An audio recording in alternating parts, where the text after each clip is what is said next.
I got a reason to sing, a reason to dance. I've still got a reason for joy, to still clap my hands.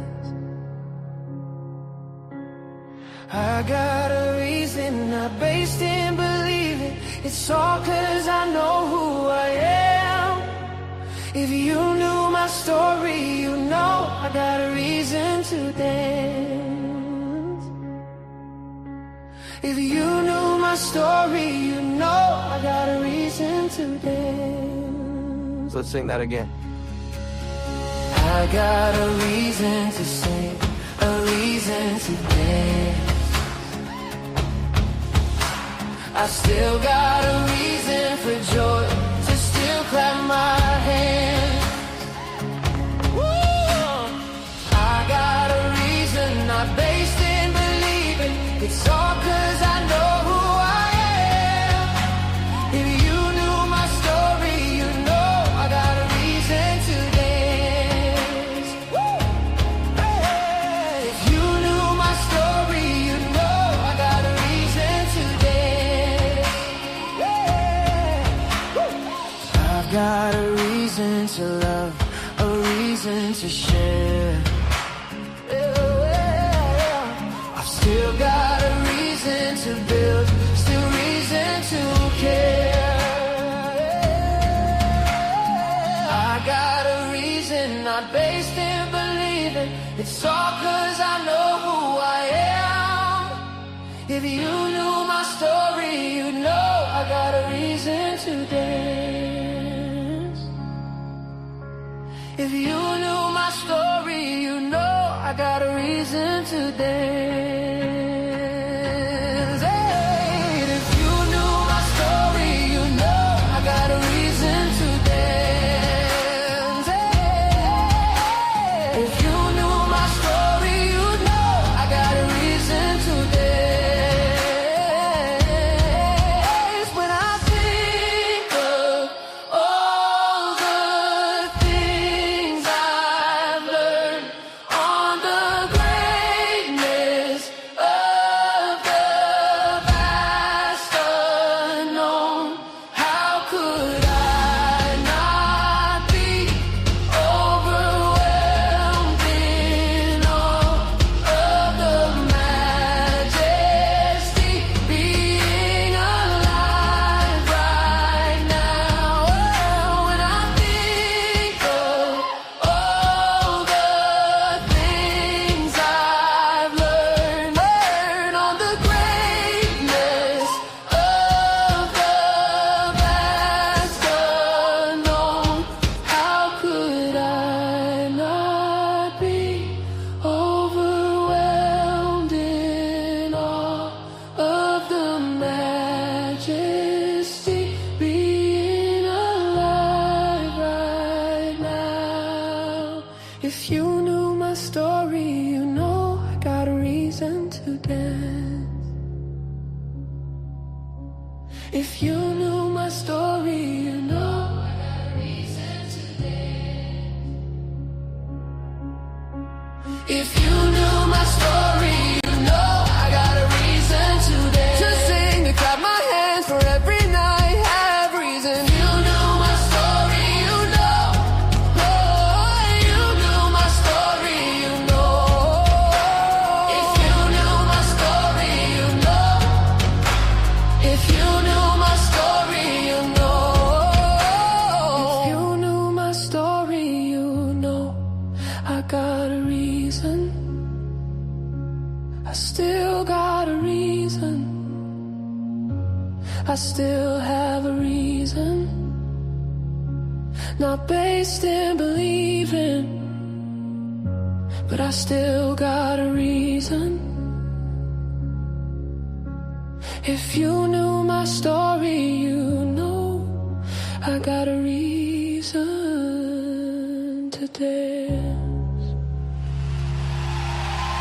Welcome You got in, a reason, would you be everybody. loud It about it? is 5 o'clock or after 5 o'clock on my side of the world. So, listen, I'm so glad to see you here joining us for a special conversation tonight. Of course, as always, as you're coming in, make sure you let us know where you're coming from because, hey, you might be watching with your neighbors. So let us know where you're watching from. Where are you joining us from on this beautiful, what is it? Is it Tuesday? Is it a Tuesday? I can't keep my days together, man. It's busy times. But on this beautiful Tuesday evening, I don't think I have any announcements. We've started a new series on Sunday, Reciprocity. It was wild this past Sunday. Go check it out. I'm loving seeing the action in the chat. Welcome in, Dark Light. Hey, Kyle, what's up, Nadley? And I see some new faces. All right. Oh, Mr. Tomcat, what's going on? MC Hammer glasses, indeed. All right. Well, they're actually Timberland glasses, but I'll take it. I'll take it. It's a little 30 years behind, but I'll still take it. I'll still take it. Hello, everyone. Listen, I have a good friend of mine that I'm bringing on tonight. That we're going to have a conversation, and honestly, I'm going to let him do a lot of the talking. I've had him on the channel before. I'm pretty sure some of you are already following him, and if you're not, why aren't you? What are you waiting on? I mean, what's wrong with you? Like, what's got in your goose? Make sure you go follow the man. No, he has an excellent channel, does a wonderful job exposing the harmful theology of Christianity. And he's another person that's speaking to it from experience, not just curiosity. So his confidence in what he's talking about is earned, not borrowed. And so, without further ado, I want y'all to welcome to the channel H.G. Roberts. Welcome in, my friend. How are you doing today? Hey, Darante, man, it is so good to see you again. I love every opportunity that we have to connect. They're rare, but man, Yes. when they come around, they are very special to me. And when you invited me to come on the show, that's all I've been thinking about. Been keeping me up at night, excited because you're one of the there's a few people, but you're one of the few people that I feel like we can have a conversation about this stuff. We Yeah. both understand where we're coming from. We both experience some of this stuff, and you get it. You know how to Yes. talk about it, and so I'm really excited to be here, and I'm doing okay. I just want to let all your viewers know that I am getting over a cold, so you're going to hear me sniffling a little bit and probably coughing, clear my throat a little bit. I'm sorry about that. I am getting over a cold, but forget all that for right now. I'm just so happy to be here. So good to see you, my friend. Man, thank you for being here. And I'm just going to add to that. You may also hear me coughing and sniffling, but it's not because I'm getting over a cold. It's because I smoke like a chimney, even though I probably shouldn't. But Hey, listen, man, the way I the wanted to go Yeah, ahead. No, you go ahead. the resonance in your voice, though, man. I don't know. You've earned that resonance. Let's put it that way. I love the I got voice, it bro. I honestly. I love it. tell you that. That's right. That's right. Well, I wanted to start tonight because I want to get into your channel a little bit as we Yeah. go on later on. But before we do, I wanted to kind of hear your deconstruction story for those who've not heard it a Yeah. little bit. And so I'm just going to platform you here. You talk. I'll try not to interrupt too much in this beginning part Yeah. because I just want you to be able to tell your story, and then I'll jump in a little bit with some questions. Are you comfortable with that? I just put you on the spot. Yeah, no, that totally comfortable with that. Totally prepared to do that. Just a Awesome. caveat. I want to just trigger warning for your viewers. Yeah. It's a rough story. Well, I mean, yeah, it's rough. The deconstruction part is rough, but what led to it is even rougher. Yeah. And so I just want to let your viewers know that we're going to go to some dark places because it's Yes, sir. necessary. And that's what I do on my channel is I bring this darkness out into the light because you'd be surprised at how many people who suffer from religious trauma also suffered from adverse childhood experiences. Yes, And sir. there's links in the literature to those things. I'm sure we'll get into all that. So yeah, totally comfortable sharing my story. And yeah, jump in, shut me down and say, all right, we got that point, move on to the next, or ask any clarifying questions because there's a lot to cover. Yes, sir. All right, man. Well, let's get into it. I'm gonna solo you on the stage for a while. This is your house for the next few minutes. Okay, sounds good.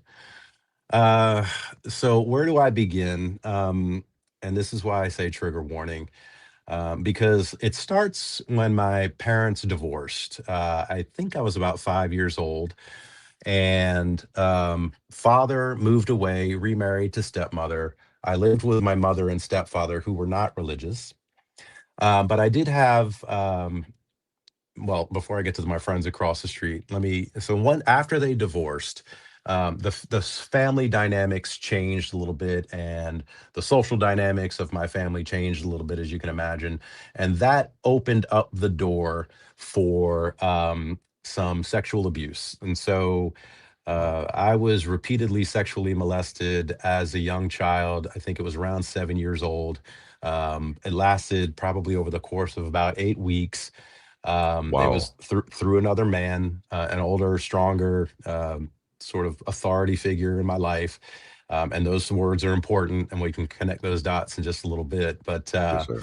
yeah, so that happened, and I'm not going to get into the gory details about what happened, but I do want your viewers to imagine the worst, because that is what happened.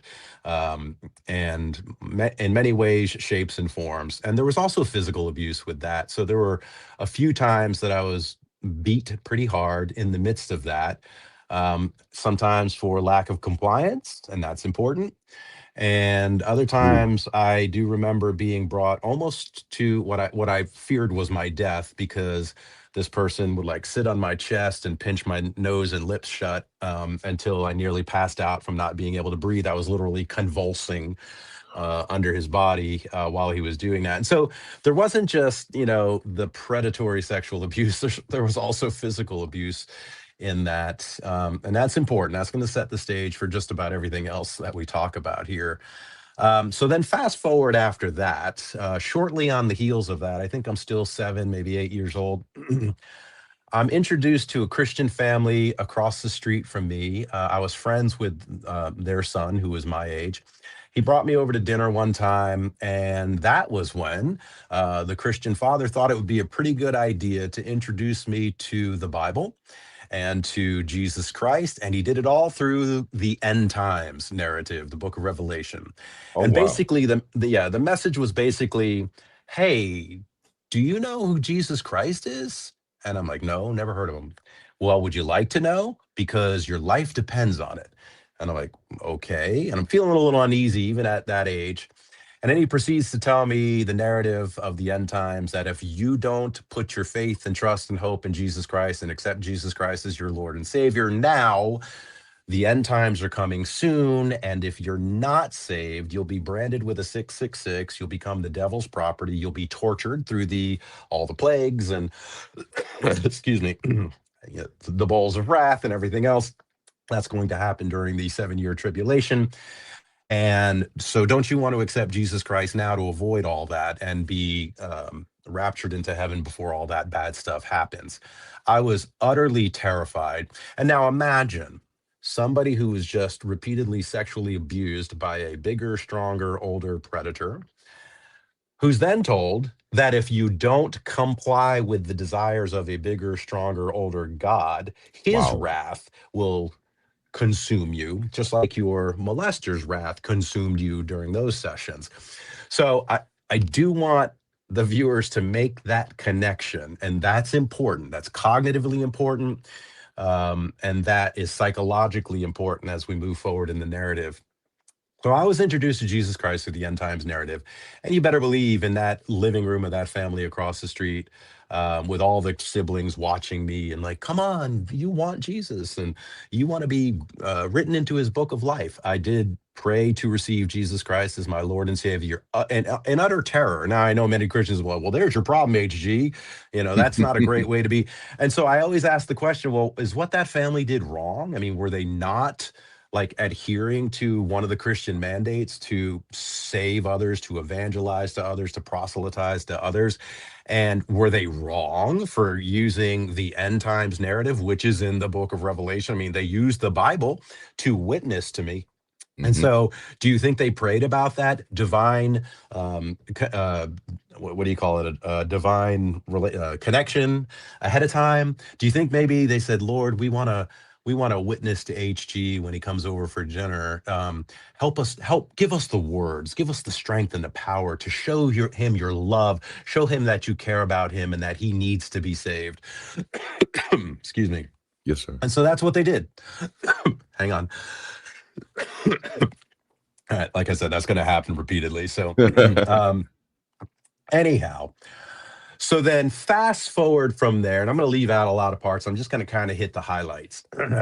I grew up with my mother and my stepfather, who again were not religious. However, that family across the street convinced me that if I don't develop a relationship with Jesus Christ and get to know him and understand the Bible, that my eternal destination was at stake. And so I hid a Bible in my room so my mom couldn't find it. I read Revelation. It terrified me. An 8-year-old kid reading Revelation with nobody to tell you what it means, nobody to interpret it for you, just straight up reading the words of the Bible. Now, that's important too.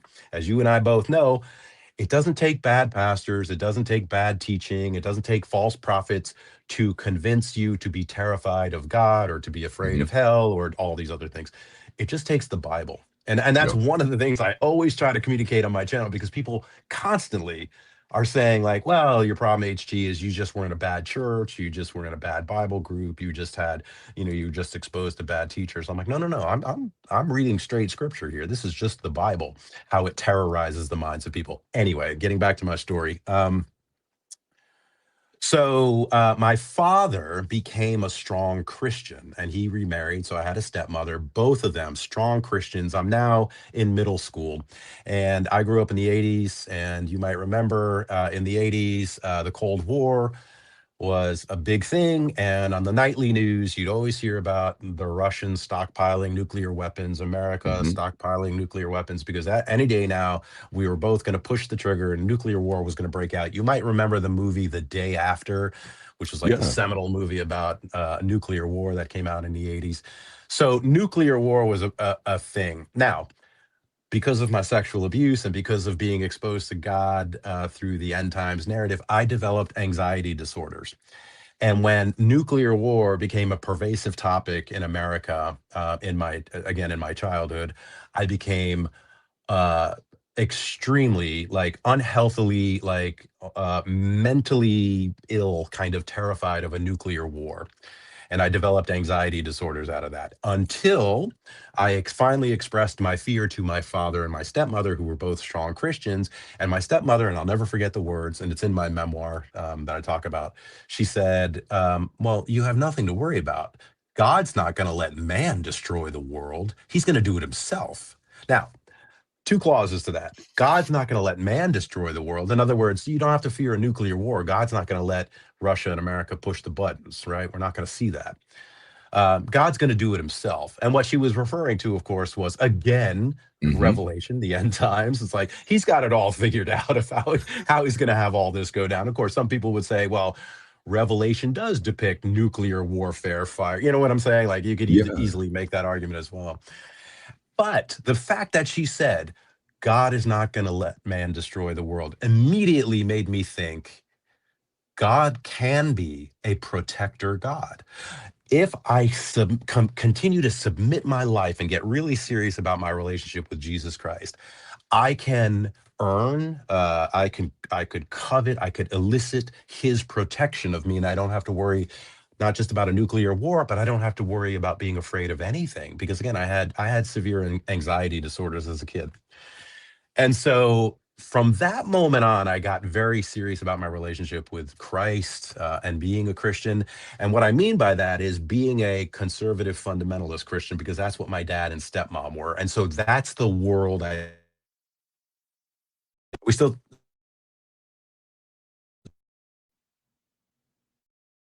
hello? Oh, are we back? I think we're back. Let's see. I can hear you now. I just still can't I see can't you. hear you. You can't hear me? Hmm, Let's see I here. don't hear you. Let's see. Technical difficulties. Man, it was I getting so can't. Can good. you hear me, Darante? I can hear you. Let me type it I in don't know if the that's a yes or no, but audience. Let us know if y'all can hear us or I not. can't Which hear one? you any longer, and I don't know if your guests can hear me. Everything went black on my screen for a second. I see that. Let me check. And if you want, maybe I can log out and come back in if that might help. But you'll have to just sort of use hand signals because I can't hear anything. Yeah, let's try that. Yeah, they can hear us both. They can't see you.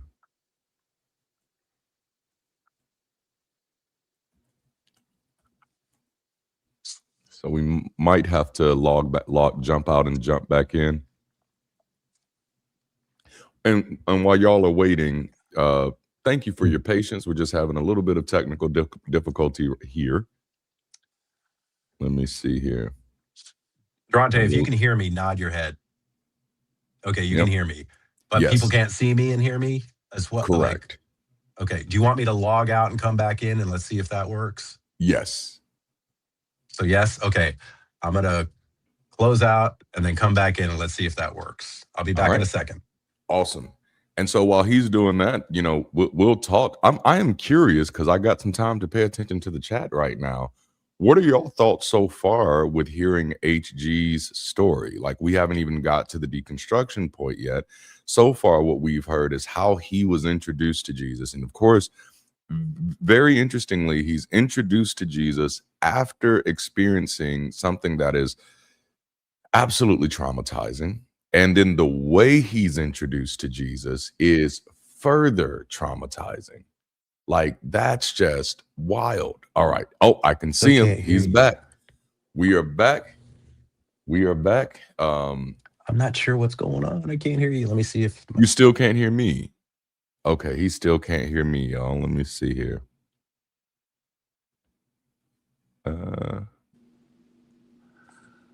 I still can't hear you. I don't know what's happening on my end. I'm so sorry. No worries. Technology happens. Let me see if there's a way we can. Does it give you enough? Can you hear me? I can. You can. I can. Nothing. Everything looks like it's functioning on my end. I'm not at all sure what's going on. Let me completely close out the app and come back in. Okay. Okay. All right. I'll be right back. Sorry. No, you're good. Yikes. You're good. We're going to have this conversation. We're going to have this conversation. Dark Light says, I'm so glad I wasn't raised Christian. Boy, aren't you like, right? Like, it's terrifying. Like, it's mind blowing. It's scary. I am reading his memoir and it hits hard. If anyone has a link to his memoir, I did not grab it before the show, but if you have a link, please drop it in the chat. Oh my goodness. And actually, I can do this while he's doing that. The name of it is Monsters and Phantoms. And so this is his channel right here. I have the link below on the screen so you can actually follow him there. It is on Amazon. All right. And I see him coming back in. Oh. Can you hear me now? I heard you a second ago. You heard me a second ago? How about now? Now I don't hear you again. How about now? Can you hear me now? Oh boy, what's happening here? Can you hear me now? You were there, now you're not there. And I'm just talking, so you're not going to be able to hear anything that I'm saying. I wish I can get your audio.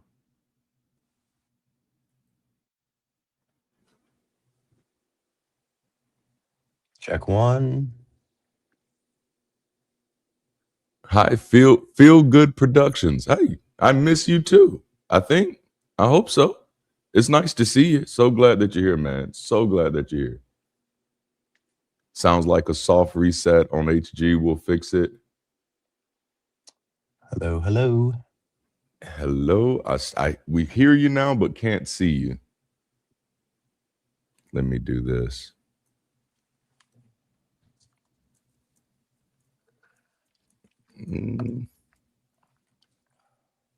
See, I'm telling you, this is what happens when God gets mad at you. He starts messing with your technology and stuff. You can hear me now, but you can't see me, and I still can't hear you.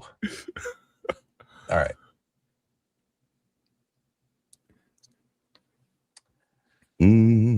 I don't have any clue what's happening. Let me.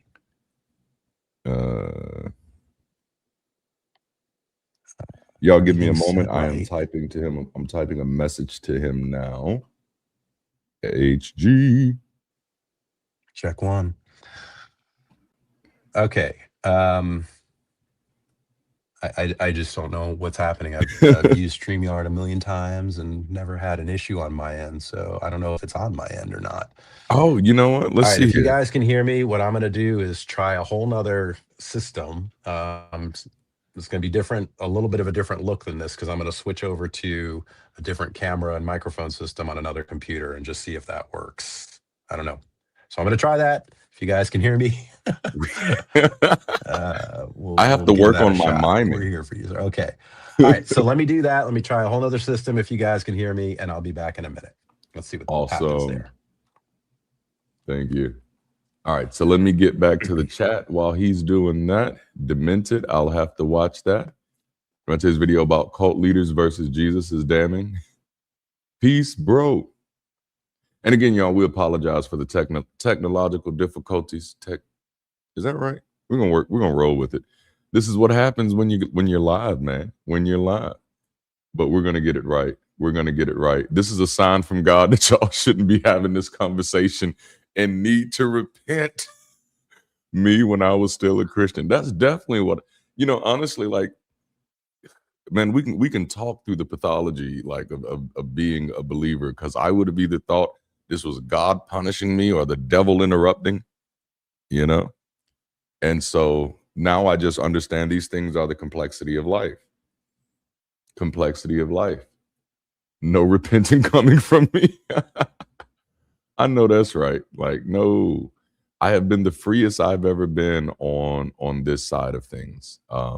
And that's why I enjoy having conversations like this, because in the church world, you often hear the fluffed version, God delivered me, and all of these wonderful things happen. But when you can really get people in a place where they can be honest about their situations, you're hearing that this man was introduced to Jesus after trauma.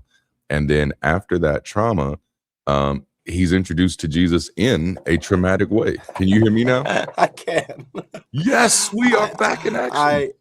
I have no idea what happened there. I am so sorry. The good news is the audience didn't drop off at all. So I am good. Like, this story got him, man. This is cinematic material. So I'm gonna. Okay. Are you okay if I put you back front screen?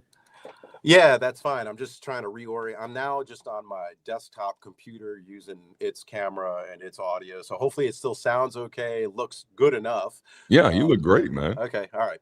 Yeah, we can keep going. Awesome sauce. Awesome sauce. All right. Okay. Where did I leave off? Let's see. We were talking about nuclear war, okay, and then God can be a protector God. So that solidified my desire to want to really dive into Christianity, really get serious about it. And then I got very serious about it. I found there's a lot that I'm leaving out here, but I found a woman after college and after, I don't know, I was in my early 20s, mid 20s, that was a strong believer as well. We got married. We're still married today. She's still a strong believer today, even though I've deconverted. So that, you can imagine, creates some tension and conflict as well that we're still trying to sort through. But let me kind of back up. So shortly after I got married in 1998, then 1999 rolled around. You guys all remember what happened in the year 2000, or leading up to the year 2000, Y2K. Y2K, yeah. Yep. And so I was a strong Christian. I was playing on the worship team. You can see the keyboard behind me. I was a musician until my disease set in. That's a whole other story we'll get to. But Y2K starts coming around, and people are starting to talk about what's going to happen when the computers try to account for the year 2000. And everybody's like, wait, they weren't programmed to do so. Wait a second. Everything's going to shut down. There's going to be world chaos. There's going to be nuclear war. There's going to be financial meltdowns and economic distress across the world. And so, of course, being in a fundamentalist conservative Christian church, that became the narrative of, the end times are coming. Mm-hmm. And we can prove that they're coming, and we can back that up scripturally. And so all of a sudden, I mean, I'm decades removed from my childhood and all that, and I'm a strong Christian, and I'm just like loving Jesus. And all of a sudden, what manifested back in my mind was all the way back to when I was a kid. The end times are coming, and the end times need an antichrist. And this is where it becomes a little psychotic and delusional. I believed I had intrusive thoughts that God was telling me that I was evil, that I wasn't really saved, I wasn't really a Christian. And the reason is because I left this out, I had developed a bit of a porn addiction, we'll call it that, Yeah. because the only thing that I felt actually helped my anxiety disorders was, when you have the release of cortisol and adrenaline and those harmful hormones, you try to Ah, balance those out with the release of dopamine and serotonin and those more beneficial hormones. And so, I found that when I was a child and a young man, looking at pornography actually helped me stabilize in the same way an alcohol or drug addiction would help an alcoholic or a drug addict stabilize through anxiety and other kind of mental health disorders and stuff like that. That's documented in the literature. That's what happens. And so anyway, but even when when I really got serious about Jesus and I got married, I said, there's no more porn, none of that. I want to live a righteous life and all that. And I had been living a righteous life, but when the year 2000 Y2K started coming around, I had these intrusive thoughts saying from God that I was evil, I was wicked. He never has forgiven me from my porn addiction. And I understand what Christians are going to say to this. He forgives. There's no condemnation for those in Christ, and this and that, and you can overcome through the Holy Spirit and this and that. But nonetheless, I had those intrusive thoughts, and the worst of them was that I am the Antichrist. The end times need an Antichrist, and God said, "You are the Antichrist." And I went into an absolute mental health tailspin of complete anxiety, panic attacks, intrusive thoughts from about when I first learned about Y2K, somewhere in like late 1998, all the way through 1999 and right up to the year 2000. And the only thing that helped me was year 2000 rolled in and there wasn't world chaos. And I was like, oh, maybe maybe this wasn't right. Maybe God wasn't telling me I was the Antichrist because the end of the world is not upon us now. And so what I did from there is I doubled down on Christianity as if that could even be possible. I was already such a strong Christian, right? And I was like, somehow, some way, I had let Satan into my mind. You know the scripture, Darante, that says, once you sweep the house clean, be yes. careful, or 7 more demons, more Come stronger back than stronger. diverse, are going to come back. And I was like, I'm not going to let that happen. I doubled down and I committed to like, Lord, what do you want me to do to serve you in this world? I will drop everything and do whatever it is. And he told me music, right? He's like, I want you to go be a musician for Christ. I want you to go preach the gospel through your music. And so I did. I was already a musician and I pursued a music career. I led a music ministry. I helped lead worship at my church, pretty big church in my hometown. And music then took over my life for a while until, and again, I'm leaving a lot out here, but just trying to hit the highlights. We're going to fast forward to 2011. Okay. So 11 years after Y2K, I am on fire for Christ. I'm playing music. I got things going on. And all of a sudden I realized I wasn't able to play as well as I used to be able to play. Like I was missing notes. We had big shows that we were gearing up to do, an opening act for a big major national Christian act. And I was rehearsing with my band and I couldn't play very well. Things like I was missing notes and I just didn't feel like I had the dexterity and control of my fingers playing the keys like I used to be able to do. And I started getting very, very discouraged. And I started praying like, Lord, what is going on? Am I still sinning in some way that you're taking away my ability to play? Yeah. Have I made music an idol? And then that became in my OCD mind, that became the thing I started ruminating on. Like, oh my gosh, I have somehow elevated my love for music above my love for Christ. Music became a golden calf. Music became the pursuit at all costs instead of Jesus becoming the pursuit or remaining the pursuit at all costs for me. And so I believe the Lord, through either demonic possession or through his own whatever, curses, wrath, whatever, was stripping me of my ability to play. And I became very discouraged. The opening act for the National Christian Music Act fell apart. It was through my church. And my church said, oh, we read the rider wrong. They don't allow opening acts for this major National Christian Act. So you guys can't. They had already advertised us on the radio saying that we're going to open up for this big name. And, there were posters all over town. But then 2 weeks before the show, they had to pull the plug and tell us we couldn't do it. And that became another thing. I'm like, oh, this is certainly God's wrath. I can't play well anymore, and I don't know why. And now the plug has been pulled on what was going to be the most opportunistic gig we had ever played as a band before in terms of exposure. And that was all done. And so I went into another mental tailspin thinking God was angry with me. And shortly after all that, I started experiencing some hip pain and some other things going on in my body. And I went to see an orthopedic specialist, and it was determined that I had a rare neuromuscular disease called Charcot-Marie-Tooth. Most people have never heard of it. It's 3 French guys. And it was causing, you can see my hands, how sinewy, and there's no muscle here, and there's just no muscle in my hands anymore. And my fingers are all craggly and whatever. My legs are that way too, like below my knees. I wear leg braces and stuff. Anyway, out of the blue, I'm 39 years old at the time. I was diagnosed with this rare neuromuscular disease. Now, as a good Christian, as you can imagine, I immediately went to the scriptures and I said, what is this disease? Why do I have it, God? Why did you give it to me? Did you allow me to have it? Did you cause it, orchestrate it, whatever? What is it you want me to know from this? And how is it you want me to grow from this? And I poured through the scriptures like I never had before, searching for answers, searching for what God was trying to teach me. And of course, that led me right to Deuteronomy 28, the second half of it, where God starts talking about to the Israelites, here's what I will do to you if you are disobedient. And one of the things in the zillion verses about all his curses and everything he's going to do is he will strike the people with wasting diseases. Now, some interpretations say inflammation, and some people think it's tuberculosis or whatever. But wasting diseases is a common interpretation. What I have is a wasting disease, meaning muscle atrophy. Yeah. And when I read that, and I had read it before years ago. I've read the Bible a couple times at least, if not more, and New Testament many, many, many, many times.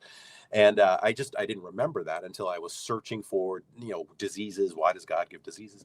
And that's when I went right back to Y2K kind of mental thinking, like, oh, God is upset with me. I did make music an idol. Oh, I did.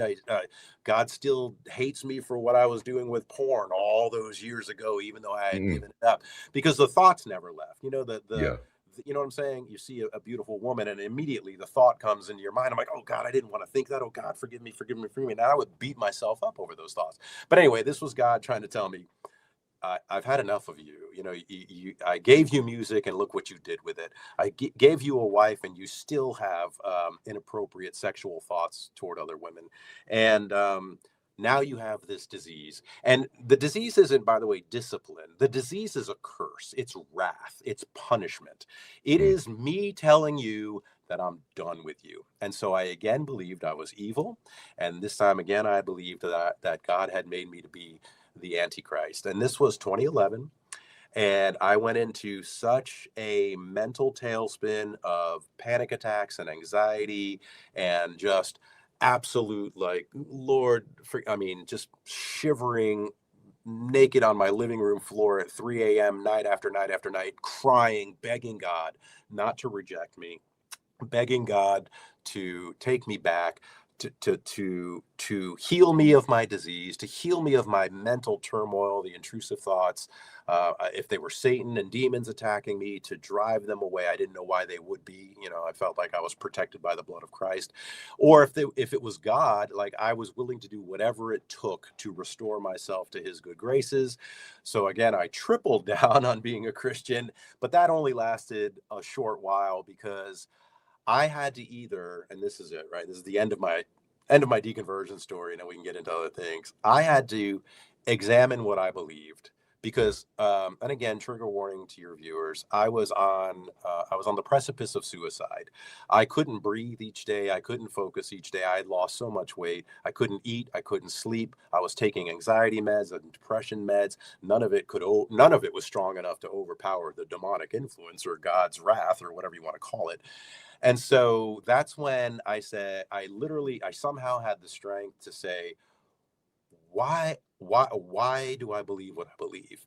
And I had a good friend who used to be a Christian. I didn't know at the time he had deconverted, but I confessed to him what was going on, and I didn't know he had already deconverted. And he said, "Man, I'm going to partner with you on this, and we're gonna get to the bottom of it." And he started asking me like questions. He's like, "Have you ever really thought through these doctrines and these biblical narratives? I want you to think about them and write out your answers in journals, write out your thoughts in journals." Like, and it started with me, going, what is an antichrist? Why do we need an antichrist in the biblical narrative? Like, an antichrist is somebody who God raises to power, yet in Romans, God tells us that we have to obey our authorities. If not, he will curse us for not doing it.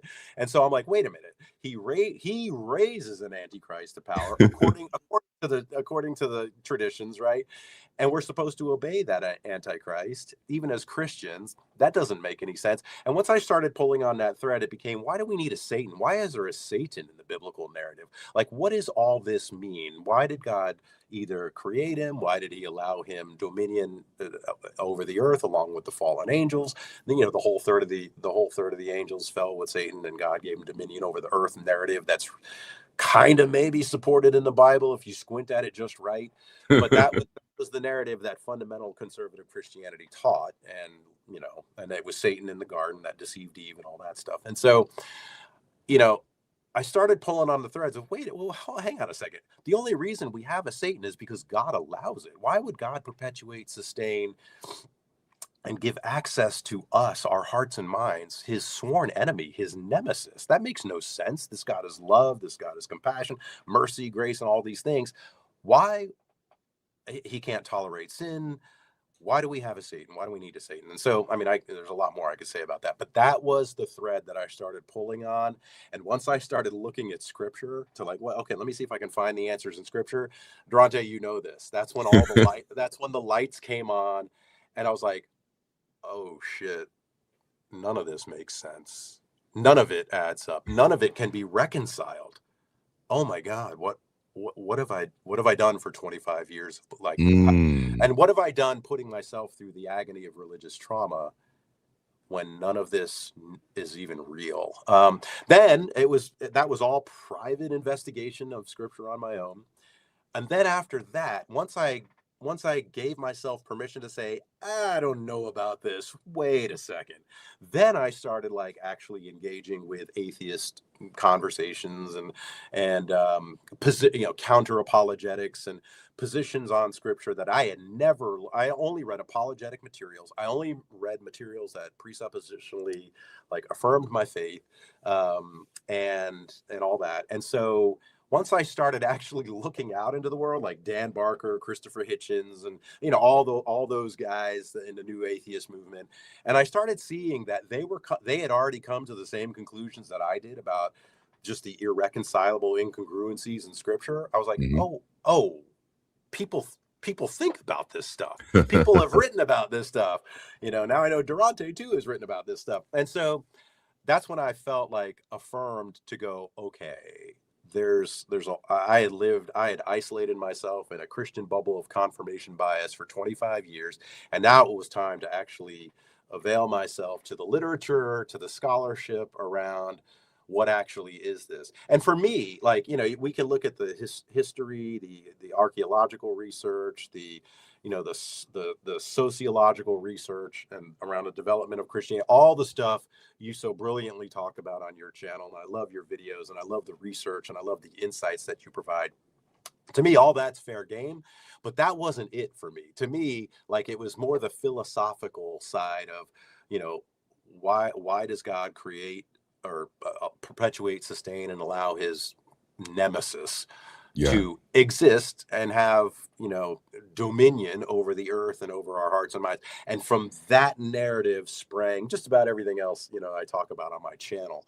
And so for me, it was more of the sort of the philosophical thought process that, led me to where I am today. I love talking about, unfulfilled prophecy. Your video on the Good Samaritan is still one of my all-time favorite videos. And I love learning more about, wait a minute, what does it mean when it says God so loved the world? What does it mean when it Mhm. says love your neighbor as yourself? And it's not what, obviously fundamental conservative contemporary Christianity, evangelical Christianity says it means. So it's a long way of giving you my deconversion story No, and hitting the highlights, but there we are. dude, I mean, it's amazing. I have quite a few people in our audience, in our community, who didn't grow up religious. Yeah. And so they only know the harms of religion based off of its logical fallacies, based Yes. off of its flaws. Yes. But And that's like, fair. you're exposing people to some of the deeper harm that it Yes. caused, some of the things that most people don't think of. One thing that came to my mind is just how much, even I forget, even with all of the critique that I do, how much of the message of Christianity is God's fatal judgment against humanity. Yeah. And I thought back to a time, and this was in my latter years of pastoring, I literally preached a message called "Now I Gotta Kill You." Oh, wow. And it was based Wow. off of Adam and Eve. It was like, okay, now you've messed up. Now I got to kill you. And the whole point of the gospel is to protect God from having to kill what he loves. And it's just like hearing your story, because you kind of ask yourself, like, why would this young man who's trying to serve the Lord Hmm. think that God is trying to harm him? Why would he think that God is trying to punish him this way? And it's like, well, when you look at the book, that's kind of the way this character behaves from day damn one, you know? Right. Right. Or in the Christian's mind, it's because I never was a true Christian to believe with. And so I came at Christianity through a fear-based indoctrination versus a love-based indoctrination. And so I got it in my mind that God is a wrathful, angry, judgmental, murderous God. And I'm like, I didn't get that in my mind because I made that up, as you Right. said. It's page one. Like, God is the first person to sacrifice an animal. Like, I think Exactly. people overlook that. Like, he's like, okay, these people have eaten my fruit and pissed me off, so now I got to go kill an animal to give y'all some Yes. clothes. It was like, what the heck? Like, the Yes. leaves were. Yes. Yes. I mean, yeah, go ahead. No, because you mentioned the idea of thinking you were the Antichrist. How Yeah. long? How many times? How consistent was that idea for you? How persistent was it? How long did it stay There with were you? two episodes in my life. One was the Y2K episode, and I'll say it came in somewhere, we'll call it June 1998. Okay. Where that intrusive thought got into my mind. And by the way, I've had people on my comment on my video say I had the same fear, and I Yes. was like, oh, and we'll get to scrupulosity in a second. But so from 1998 until right at the year 2000, when it sort of just all disappeared because I was like, oh, I guess the world isn't ending. I guess maybe I'm not the Antichrist. What a stupid thing I was thinking. How could I even think that? Right. And so I dismissed it. And then it came back again in 2011 when I was diagnosed with my rare neuromuscular disease. And that was, God, you're evil. You are the Antichrist, man. You're so rotten and wicked and wretched and evil that you're the Antichrist. And that lasted until about sometime in 2013, when I was like, wait a minute, the Satan narrative, hang on a second. And that's when I started to pull out of that skid. So 1998 so all in all, that Antichrist narrative, I don't know, added up four-ish years. Wow. 4-ish years of my life. I say my religious trauma was 5 to 6 years of my life, because not all of it was on the Antichrist. That sort of developed over time. But anyway, so 5 to 6 years of my life was in severe religious trauma. About 4 of those years, imagine as a Christian, you're waking up every day going, "I'm the Antichrist." Oh my God, I can't believe I can't. It's actually an egotistical thing to say. I was very ashamed, even from like who do you think you are, dude? You're just a dude living in a small town. You have a master's degree and all that. It's not like you're some political leader. You're not anything that Yeah. the Antichrist is depicted to be. Why would you? I get how irrational and how stupid and how silly it is, and even how unreal it is. But that's what religious trauma is. Absolutely. Nobody ever said religious trauma. Oh, it's rational. Of course, we understand why. I mean, I have I have a whole model of cognitive research that I've built that says, here's what religious trauma is. Here's who it's most likely to happen to. Mhm. Well, let me rephrase. Here's what it is. Here's how it happens. Here's who it's most likely to happen to, and here's what we can do about it if it does happen. And so Yeah. here's what who it's most likely to happen to. I have a whole model that I've built out about being an empath, being a hypersensitive personality, being hyper fantastic in terms of your imagination, being an OCD ruminating thinker, prone to scrupulosity. We've taught you, I know you know what that term is, and your viewers Yeah. probably do too. If you're a melancholic temperament, or a phlegmatic or choleric or whatever, if you're an Enneagram 4, 9, or there's different Enneagrams. If you rate this way on the Myers-Briggs type indicator test, you know what I'm talking about there with the Yeah. Myers thing. So I've ISNFJ. kind of put all if you grew up in a high control, family dynamic where might have been some attachment disorders and things like that. So there's like all these different pieces that you can string together. And if you had adverse childhood experiences like sexual or physical abuse, and then you were indoctrinated into a high control, fundamentalist, doesn't even have to be a fundamentalist brand of Christianity. It could be even a progressive brand of, as long as the hell narrative exists within that book and the original sin narrative and the unpardonable sin exists within the Bible, you can experience religious trauma. And so anyway, I showed this whole flow chart and I put it all together to say, this is most likely the type of person who's going to experience religious trauma. And I'm talking with researchers to say, does this make sense? Is this a model that we can use? And so far the early returns are, yeah, it looks good. We might tweak this or tweak that, but it's a developing model around religious trauma that I hope one day sees itself in the bona fide peer-reviewed scholarship on this. It would be incredible because we need it. We do need it. It's not there. Yeah. I'm so glad that you do share that part of your story, though, because like I said, I could imagine, like you kind of said, you were shocked to find that others felt that way, that, I might be the Antichrist. But I know I went through that at least 3 times. You did? Yes. Once, which it started for me, it wasn't at first, it wasn't even an internal thought. It was an external thought. Thought. I was going to a small holiness church and I was just asking too many questions. And the leaders of that church started saying I had the spirit of the Antichrist. Oh, wow. And it got so bad that they literally kicked me out of the church. And I didn't understand. And I was like, well, maybe there is something wrong with me. And I had a lady tell me it's because you ask too many questions. That's demonic. And so later years, I was right back there. But there's a show, it went off the air a few years ago called The Righteous Gemstones. And that's actually one of the story arcs where one of the children began to feel that himself. He was like, well, maybe if I'm not Jesus, maybe I am the Antichrist. Yeah. And that, I think that phenomenon is worthy of deeper exploration. Because it's just like, I remember when you shared it when we were in Virginia. And I was thinking, like, wow, someone else has experienced that. Which, kind of knocked me off my high horse a little bit. And I thought I was only important enough to be the Antichrist, That's why I said it's like, it's almost egotistical. It's like arrogant to think that. And I even felt ashamed for thinking it when I was thinking it. I was like, I'm so sorry, Lord. This has got to be just my ego, my pride and my ego, which you hate as well. This is why I'm so evil. And it wasn't until I worked up the courage, man. I was so terrified. I worked up the courage to just Google fear of being the Antichrist, and the word scrupulosity popped up, and I saw mental health therapists that deal with this in people, and I was like, oh shit, it's not just me.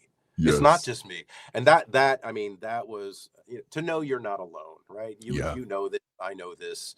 To know you're not alone is one of the best panaceas, best therapies that we can provide anybody, which is why this conversation here is so important. I just want to go back to what you said a second ago, just to kind of put a pin on this. The idea that, and I drew out on one of my videos, I drew out a pie chart, and I said, people are attacking Christianity through, the scientific, through science, through archaeology, through sociology, through, failed prophecy, through all these other things. But what's not where we're not really attacking Christianity is through the mental harm of it, as much. Yes. And so I was like, I drew a little piece of pie that said religious trauma in there, and I'm like, that's the role I'm trying to fill. I mean, you're doing a great job. You know, Yeah. there's other creators out there that are doing great job. Apology. I mean, we can list 1,000 of them right now that are Absolutely. that all have their niches and how they are,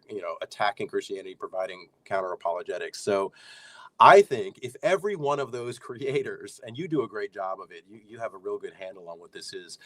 If every one of them added, but there's also religious trauma to their sort of talking points and to their repertoire, man, I do think we'll get a lot further in this conversation, because it's too easy for somebody to say, Gary Habermas, I can prove the resurrection, and Paulo G is saying, no, you can't. And all they're just battling each other. I'm like, that's great, and we need that, but hang on, there's also religious trauma, and Gary Habermas's minimal facts or minimal whatever his thing is, like, has nothing to say about the mental and emotional harm that Christianity causes. I have something to say. Darante has something to say about that. So let's get that part of the conversation equally out there. And I know our film, which we'll probably talk about, is going to help with that. Yes. But conversations like this help with that too. So I appreciate that's a great point. It's like it's not just a big deal because it's wrong. It's a big deal because it's harmful. Exactly. I 100% agree. Yeah, I mean, for me, I'd argue the harm part is even worse than it's worse. Yes, yes. I can handle somebody believing in purple unicorns if it's not damaging them mentally. You know what I'm saying? Yes. And the other thing is this, that I want your viewers to know too, is that talking about religious trauma. So I'm hoping to normalize it. I know you are too, and that's what this conversation is all about. Like, let people hear that, hey, there's conversations about it, and it's okay to talk about it. Talking about religious trauma is akin to talking about childhood sexual abuse. You know the studies. I know the studies. Most people are not going to report that they were sexually abused as children.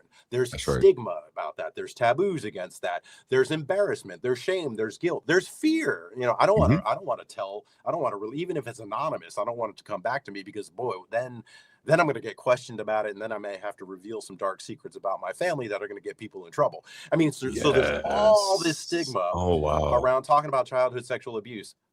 I contend that the same stigmas exist around talking around religious trauma. Do you think how many times did you walk into your church or to your pastors and elders and go, I'm having fears that I'm the Antichrist. I think I have the spirit of the Antichrist in me. Did you ever like, hey, this is a thing, let's talk about, let's do a Bible study around? I never did. Nobody in my church, nobody in my Christian network knew how much I was suffering through my religious trauma. I was embarrassed. I was ashamed to say it. I felt like if I talked about it, you know how people say, well, if you bring that out into the open, you're giving Satan and demons a foothold in that. So you better just keep it in your mind where it belongs, right? There was even some of that narrative. And so people don't talk about it. They don't know how to talk about it. The studies show that 1 in 5 Americans have experienced religious trauma symptoms. 1 in 4 Americans have dealt with religious trauma over the years. There's a study out there that I reference in a lot of my videos. And I would say those numbers are even higher because so many people, it goes underreported. It's not understood. When you say religious trauma, most people don't know what that means. Like we have a good working definition of it now. I'm sorry, man. I'm just like gushing right now. No, this is good. I'm so excited to talk to you about this. Yes. So like most pastors, as you know, think religious trauma is church hurt, right? Yeah. It's not church hurt. Many episodes of church hurt might lead somebody to religious trauma, but religious trauma are not discrete episodes of church hurt. It's not just you had your ego hurt or your feelings hurt because somebody disagreed with your interpretation of doctrine. That's not religious trauma. It's a prolonged, sustained awareness of fear and anxiety that is debilitating and has effects on your social, sexual, mental, physical life in a chronic kind of way. And that's what we're talking about with religious trauma. Man, that's such a good point. And and just to kind of add to that, I think so many times we think about religious trauma as if it only impacts you when you're still in the religion. But Correct. One of the things that I've been seeing, especially over the last year or so, is there are many people who are fully out of the religion, but are still living with the trauma because they Yes. don't have a language for it. They don't have an understanding for it. And many Yes. times it keeps them kind of stuck in those wounds. And it is definitely something that's highly concerning for me. Yes. My next, no, go ahead. Go ahead. Just on that note, what happens is people, even if they've left the religion, their trauma, it's somatic, right? It exists in their body because subconsciously they're still afraid that what if they're wrong, right? What if hell does exist? What if God is angry? I can't prove that it doesn't exist. I can't prove that God, and so even though they say they've deconverted, they've walked away. I've experienced this. They're still, because I'm still surrounded. I still my Christian network still thinks I'm a believer, and I don't walk around. People don't know me as what you know me as. And that's on purpose, right? I'm protecting my family. I'm protecting other things in my life right now, and so I don't just parade this stuff around, except for on my YouTube channel and conversations with you, and so because I mean, this country, this world is not ready to release people of their fear of hell. You know how many you get it to all the Christian comments I get about how I'm going to rot in hell, how I'm so deceived, how I'm so blinded. I've done videos on this, Satan's got a hold of me and this and that. It's like, even if you say like, I've been traumatized and I've deconverted from Christianity, this world, our culture will not let that go. Will constantly remind you how wrong you are and how you got it coming to you,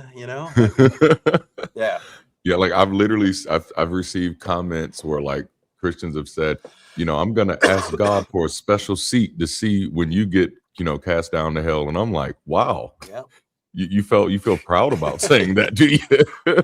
I've gotten it too. Man.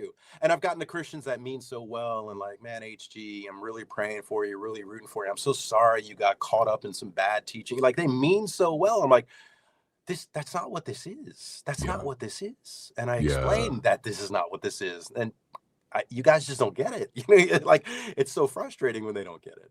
But absolutely, but we got to just keep talking about it. We just got to keep talking about it. Got to get it out there. I mean, I think about it like when soldiers were coming back with PTSD, and for the longest we weren't talking about it, so we didn't know how to respond to it. We didn't know how to help. Yes. What a great point. I'm so glad you brought that up, because Christians will acknowledge war combat trauma. They'll acknowledge sexual or domestic violence trauma. They'll say all that's real, and PTSD and CPSD that result from those things. We legitimize that. But we're not ever going to say that a God who threatens you to eternal conscious torment could ever be traumatizing. I mean, because there's Jesus. Oh, and by the way, Jesus could also reject you, and that could be, sentence you to hell as well. That could be traumatizing. They will never legitimize the PTSD that comes from the fear of God, or the fears that result from religion. In the same way, they'll legitimize trauma in every other case. I've had people tell me, stop crying victim. I've had people, say some very offensive things that I'm like, you would never say that. If my channel were about domestic violence abuse, and you came on and said, would you ever come on and say, stop crying victim? If I was a war veteran talking about my experience in Iran and how I was traumatized by the bombs going off and seeing my friends blown up, would you dare tell somebody like that, like, get over it, man? Everybody has trauma in their life. Just move past it, follow Jesus and he'll heal that for you. Is that really what we do to people? Yeah. So I'm so glad you brought that up. All right, go, bro. Yes. So from the ages of 7 to 8 to around roughly 39, 40, what kept you in for so long? What really kept you there? So what really kept me in is I really believed, right? I really, yes, there was the initial fear-based indoctrination to Christianity. And of course, toward the end, there was all the religious trauma. But in between that, I learned to have a wonderful relationship with Jesus Christ, and God and Christianity in general. There, there was community, there was affirmation, there was blessing, there was remember I had a porn. I would call it a porn addiction. And when I really committed my life to Jesus, I was married. Of course, now I'm also married, so I had a wonderful relate. You know what I'm saying? I had an outlet, if you will. I overcame that porn addiction. It was not a part of my life. I still had thoughts, and the thoughts would still attack me from time to time. But in practice, that was behind me now. And so I attributed that to the power of Jesus Christ and the Holy Spirit in my life. And so I saw benefit. Music was a big thing, as you know. And so I was playing, and doors were opening musically for me. We won a McDonald's Gospel Fest in Jacksonville, and that was exciting. And, opportunities to play here and there and record music with, and have pretty well-known national Christian artists, musicians working with me and providing, bass tracks for my music and respecting what I was doing and stuff like that. And so I really believed God was, and I was on the beach and I saw a vision come down from heaven, and God said, I want you to take your music to the world and minister to the people through my music. I believe that was real. It's all documented in my memoir. That stuff was awesome, Darante. You know that, right? I mean, yes, indeed. When you are conditioned to believe the Holy Spirit's in you, and the lights and the sound and the prayers and the ritual work, because they do work, right? You know this. Like we understand the psychology behind that. That stuff does have power, and it does influence. And I allowed myself full on to just let that stuff wash over me, and I loved it, and I was strong for Christ, and I was a warrior for Christ, and I was a musician for Christ. And people would say, well, I had visions of Jesus standing at the foot of my bed, just watching over me, saying, I got you, man, don't worry about that. And I believe those were real. I now realize those were delusions. But they were wonderful when they had, tears of joy, weeping. Absolutely. Seeing other people saved, like witnessing to people and seeing them respond to Jesus Christ. I had my sister-in-law tell me that the reason she became a Christian is because she was watching me and my wife for years and how we conducted ourselves. And she said, I want to be like that, beyond reproach. And other people said that too. And so, man, when you have all these inputs coming at you, it's a no-brainer to say, this is what it is to live in the presence of God and have the Holy Spirit empowering you to live this life. And so, yeah, damn, if that disease just didn't come along, maybe I'd still be in it. I don't know. Wow. That's real. What kept you in? You were a pastor, so you had a presence, and I developed very on what I'll call kind of loosely a persecution complex. And so you had the visions that were like, beautiful Jesus looking over me. I had the visions of Jesus being crucified and saying stuff like, if you want your mother to be saved, you have to go down this route. Man. So it's like the worse things got for me, the more I served him. But the language was there, because even in Exodus, I remember reading, the more they beat them, the more they multiplied. Very much like you, I went into some very hyper delusional stages. I can remember in 9th grade, I had this vision of my body laying on some type of slab and something just hitting my head and hitting my legs. But the more bloody my body became, the more glory came from my body. And so what kept me in was that all of this persecution and all of these experiences is proof that God is using you in a special way. And because I'm very charismatic and highly autistic, I could pick up on things in services and stuff that made me feel prophetic, people were calling me an apostle at 17 years old. And so I thought my tension with the doctrine was really the devil versus God. And that my life was in the middle of this grand, big fight. And I had to stay on that side. And so it wasn't until I got my first degree where I was finally able to start kind of thinking about everything objectively. And then also just realizing all of these things that I'm calling powerful are actually not. They're weak, you know. Like my superpower is that I can make people cry. Like that's not a really good superpower, you know.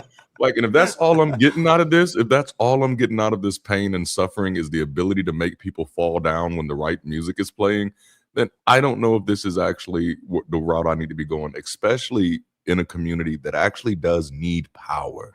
And that was really it broke through my cognitive dissonance just watching literally not even just my community as the Black community as a whole, but the community that I lived in, that I was a part of. Learning sociology allowed me to kind of track like, whoa, we've been doing this for a long time and we've not been getting better, we've been getting worse. And so at that moment, people telling me scripture couldn't be proven, people telling me that God was not real, none of that mattered because I still believed that it was helpful. But the moment that I started seeing the harm in it, it was impossible to stay in. Yeah. Like when I first deconverted, I technically was still a theist. I just no longer had need for it anymore. And that was like one of my last prayers to God, is that like, hey, if you want to do something, that's on you, but I can no longer put a religious belief before what I'm seeing in real time. Yeah. Because I'm watching people get harmed by that. Yeah. But it was definitely that persecution complex that kept me in there, man. Wow. Yeah, with my music too. You know this, you're a musician. Yes. You get lost in the emotional release of music, right? And so I would sit down, and this is when I could play before my disease. You know, this is what led me to not be able to play anymore was my disease. But before all that really took over, you know, I would just sit at the piano and play for hours and just chant to Jesus, you know, just rehearse scriptures to Jesus and just like fill my soul, fill my heart, give me a new song. And all of a sudden, oh, there's a little melody, there's a little chord progression there. That's got a nice groove to it. And within 20 minutes, I'd have a new song, scripturally based, and I'd share that song with friends and family. And they would tell me things like, the way you write songs, the lyrics in your songs, it's like you're preaching straight scripture. It's not, there's no ego in it. There's no anecdotes. There's no real story. It's just about affirming people in Christ. It's just straight scripture. You've got a real gift, right? So people telling you you've got the gift of XYZ, you know, boy, there's that. When told to the right person, man, that can. Oh man, yes. Well, and then just even as a creative, just having somewhere to do that at, you know, like I constantly tell people, like when I was a believer, almost any day of the week, I could find other musicians and say, hey, let's meet up at the church and jam out. Let's have a shed session. Let's write some music together. Let's go worship. And it was just I just got back to writing music like last year. Yes. I've heard your stuff and love it. Yeah, man. It took me a while to get back there because I felt like that was gone now. And then last year sometime I started thinking, after we did the Virginia thing, after we were in Charlottesville and we had the songwriting session with Shelly. And I was like, you know what? I can still write. And on the way back on the plane, I just put my earbuds in and just challenge myself. Let's sit here and see if you can write something. And that was I wrote a song called Living My Life. I was living my life in the servitude of misunderstandings of people I loved. And I was like, oh man, I think we're back at it. and that's actually something we've started doing as a community now. So like now when people come to our channel, they can hear some of our music before stuff. Our community is now having writing sessions as well. And we're getting to that place where they're going to be doing their own thing, which is absolutely beautiful. Because man, music is a part of who we are as a species, and I don't like. I love some of the stuff that's out there, but you know, like I like joke music. I like antagonizing music. That's fun, but that's not why I got into music. I didn't get into music because of Mad TV or Saturday Night Live. I got into music because it spoke to me. I got into music because it lifted me up, like you said, it affirmed. And so I'm like, why as secular people does all of our music has to be poking fun at somebody else? Why can't it be lifting up people without the superstition? And so that's become like a major thing, which does kind of lead me to my next question. Sure. What's keeping you going now without God? Like it would be easy for Whew. you to just like go back and pretend like, hey, it was a mistake. I love Jesus again. Yeah. Nobody really knows. No foul, no harm, no foul. Yeah. Like what's Right. keeping you going without God as your core driver anymore? This partly what we're doing here, right, is connecting with Wow. people and being able to share our stories together, being able to affirm each other and in just our shared human experience, right? That I underestimated the value of the human experience as a Christian because you don't put any value, or at least I was taught not to put Ooh, any that's so value good. in the human experience, right? In Yes. fact, it was wrong to put value in the human experience, and so you had to look externally for your value and for your meaning. And even then, and I've done videos on this, like there is nothing good about you. The only thing good about you is if you're a Christian is Jesus Christ, right? Your Yeah. talents don't matter, Come your on. personality doesn't matter, your authenticity doesn't matter, your value, none of that matters. What matters is Jesus Christ living through you and conforming you to him, his Hmm. values, Yep. his personality, whatever, you know what I'm Mhm. saying? And there That's becomes it. this homogeneity I within must at least decrease so that yeah, he can that's increase. right. That's right. And so once I realized I can have my own autonomy and my own agency, and I can express what I need to express in the way that I want to express it, and I don't have to censor myself because of that. That became a human experience value that I didn't know Hmm. could help sustain me. Now, Yes. so yeah, you and I know meaning and purpose can be found from within, and Yes. we can create that meaning and purpose in our own lives. And it is true, and that does happen. I will be the first one to admit, man, it kind of the idea of an eternal afterlife still is appealing. You know, Yeah. it's not in the version of heaven that the Bible portrays. I've done videos on why heaven is traumatic. You know, why heaven can create religious trauma. You know, if you don't think about it too much, it can be a wonderful thing to think about, right?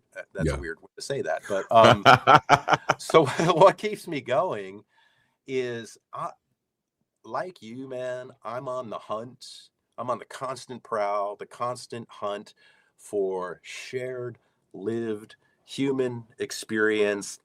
And I'm even going to say the word, and I don't care, a transcendent Yeah. experience. And I don't Yeah. mean that's the God of the Bible transcendent.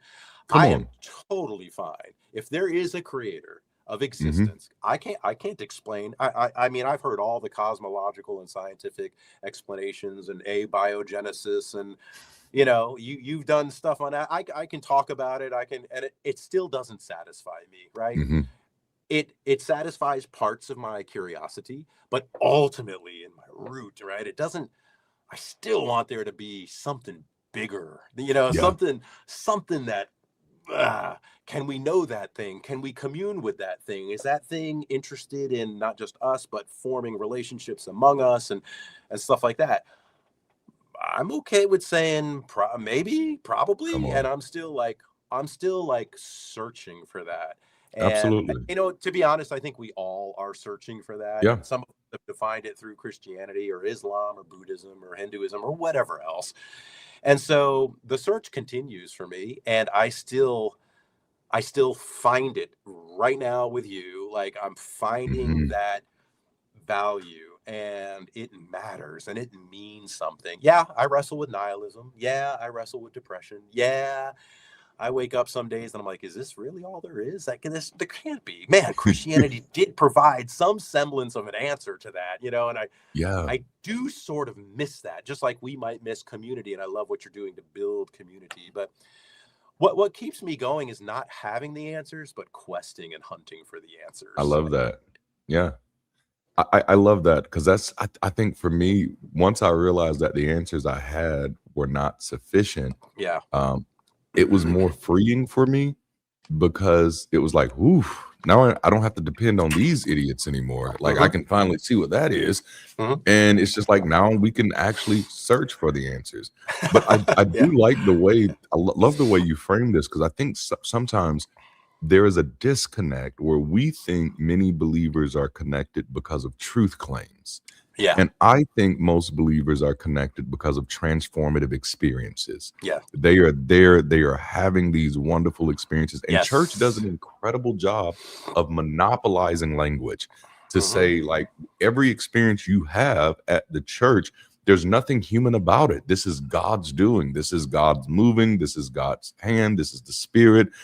This was God's plan. Instead of realizing, like, no, this is what happened when you get people together with similar understandings, with similar values, and they share that with each other. These are all like human possibilities that allow us to tap in. Like, we may use different language. Like, I love the way you said transcended.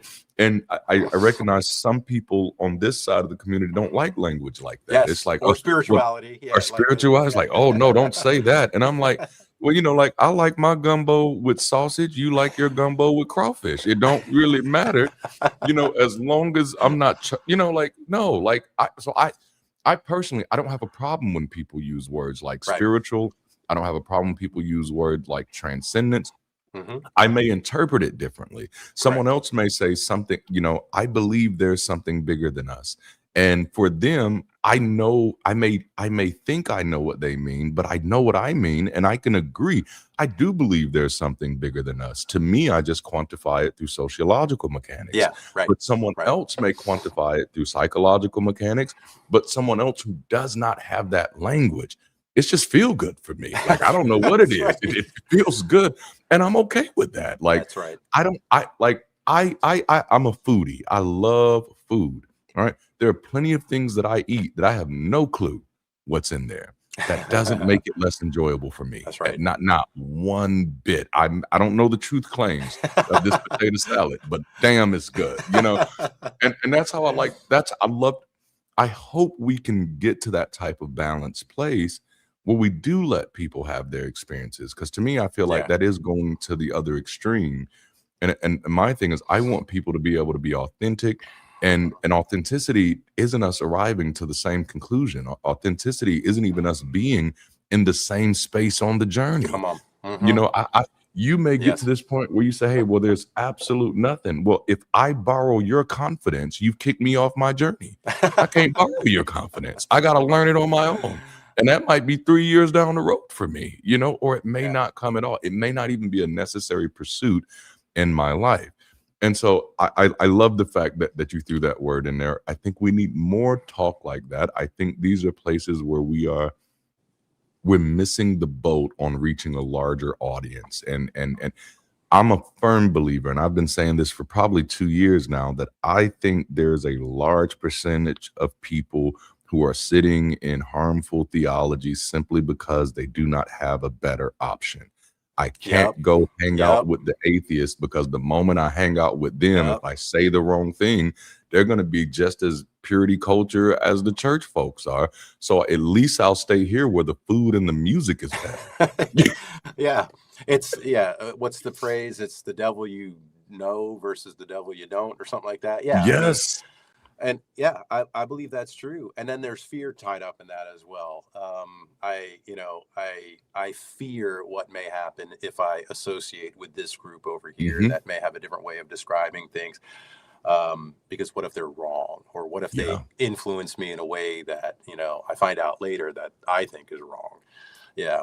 I love your phrases, man. Borrow your confidence. Like, I listen to your videos and I'm like, good God, that's so beautifully poetic the way you've said that. And I'm like, and you do it like 100 times in every video. And I feel you release 2 videos a day. I don't know how many. I can't keep up. I'm like, oh man, another video about Darante.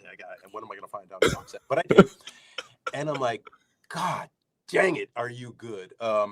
At the way you just so simply and beautifully and eloquently described. I'm just bragging on you for a minute, my friend. Man, I'll take it.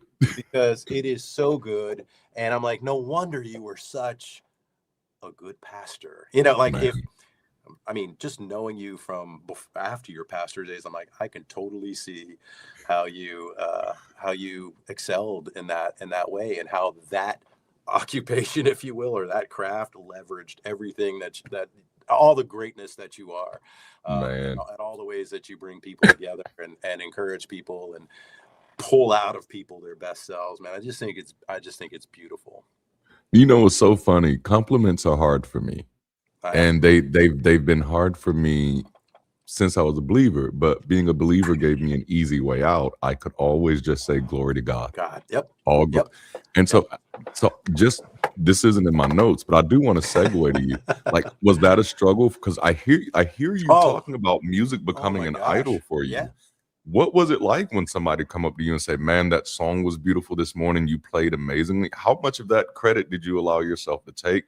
How did you feel when people complimented you? You get good at deflecting that, right? Yes. I mean, you put up a shield that actually becomes part of your persona, and you forget how to actually take compliments. And if any part of that compliment gets past that shield and gets into your brain, you immediately, at least I did, I felt guilty and I repented of it. And I was like, oh Lord, I'm sorry that I Yes. felt any twinge of excitement or joy or gratitude from that compliment. It is all yours. And that is one of the reasons that music, I believed God told me music became an idol to me, is because some of those compliments, and I got them all the time, man. Yes, sir. Snuck past the guard gate that I had erected, and and then I tried to rationalize it by saying it's okay to be affirmed by other believers in what you're passionate about and what God has called you to do. How else are you going to know that you're on the right track unless people are telling you, man, you're gifted in what you do. Man, I can see God's call all over you when you're up there doing your thing and you're right. Man, I can just hear it in your music. And I'm not trying to brag here, but that's the stuff you hear. Yes.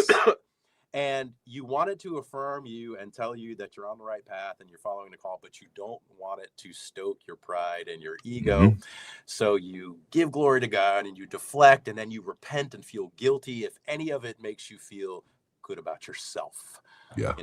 So man, that's good stuff. Yeah.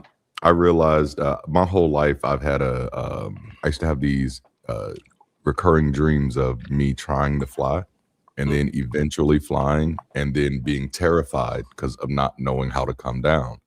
Like fly just yourself with your arm, like flapping your arms. Like I'm up in the sky. Plane, right? Okay. Yeah, right. No, like just me, and I'm floating up in the sky, and I can't come down, and I'm terrified. And I've never had a falling dream. I've only had flying dreams, and I eventually realized it's because I'm terrified of success.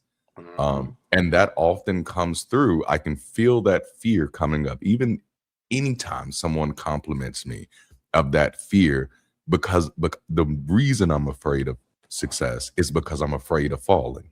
Yeah. You know what I'm saying?